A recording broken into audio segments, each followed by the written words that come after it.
હોય માં અડધી રાતે જીના ઓખના ભૂણા પલટ્યા હોય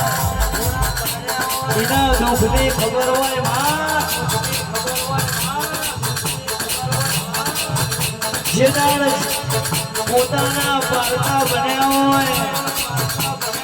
જોડે બેહીને અસલીજીને ભમરિયા ભાલા માર્યા હોય એના દુઃખની ખબર હોય માં એના બાપની માતા તમારો ઘોડો જાણે આવી મારી મેળવી આવજે